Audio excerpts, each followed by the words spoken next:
இந்த நாளின் காலை வேளையிலே ஆண்டவர் நமக்கு தருகிற வார்த்தை சங்கீதம் 125:2. பர்வதங்கள் எருசலேமை சுற்றிலும் இருக்குமா போல் கர்த்தர் இது முதல் என்றென்றைக்கும் தம்முடைய ஜனத்தை சுற்றிலும் இருக்கிறார்.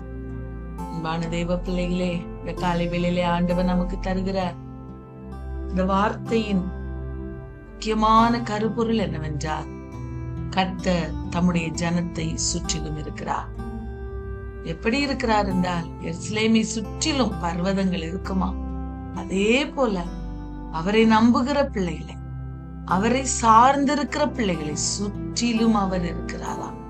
கர்த்தர் மாத்திரம் நம்மை சுற்றி நம்மை சூழ நின்று அவர் பாதுகாக்கும் போது இந்த உலகத்திலே எந்த ஒரு காரியத்துக்கும் நாம் பயப்பட தேவையில்லை, அஞ்ச தேவையில்லை.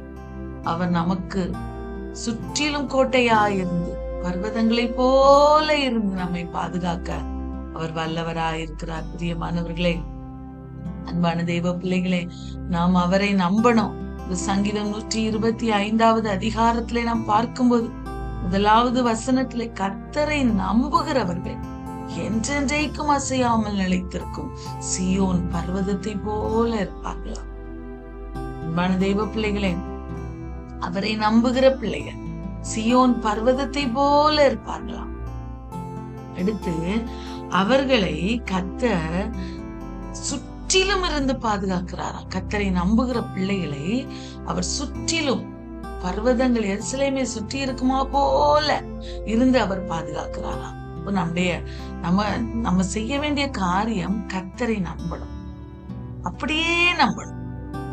பாருங்க, அதை ஆண்டவர் மிகவும் நம்ம இடத்துல எதிர்பார்க்கிறார். நம்முடைய சிந்தனைகள், நம்முடைய ஆத்துமா, நம்முடைய உலக பிரகாரமாய் சிந்திக்கிற சிந்தனைகளை விட்டு நாம் வெளியே வந்து ஆண்டவரை நம்பணும். எல்லா சூழ்நிலைமையிலும், அது எவ்வளவு பெரிய கடினமான சூழ்நிலைமையா இருந்தாலும் சரி, அந்த சூழ்நிலைமையின் மத்தியிலே என் கர்த்தர் எனக்காக உதவி செய்ய வல்லவர் என்பதிலே நாம் ஆணித்தரமான விசுவாசம் உள்ளவர்களாய் இருக்கும்போது ஆண்டவர் நம்மை ஒருபோதும் கைவிடவே மாட்டார். அவரை நம்புகிற பிள்ளைகளை அவர் சுற்றிலும் சூழ நின்று அவர் பாதுகாக்கிற தெய்வமா இருக்கிறார். அவர்கள் எப்படி இருப்பார்களா? சீயோன் பர்வதத்தை போல திடமா இருப்பார்கள். அவங்களை சுற்றிலும் ஆண்டவர் பாதுகாக்க அவர் வல்லமையுள்ளவராயிருக்கிறார். சோர்ந்து போக வேண்டாம். அவரை நம்புவோம். இந்த நாளில் அவரை நம்பி அவரை பிடித்துக் கொள்வோம். அவர் நிச்சயமாய் பெரிய காரியங்களை நம்முடைய வாழ்விலே செய்வார். பிரியமானவர்களே,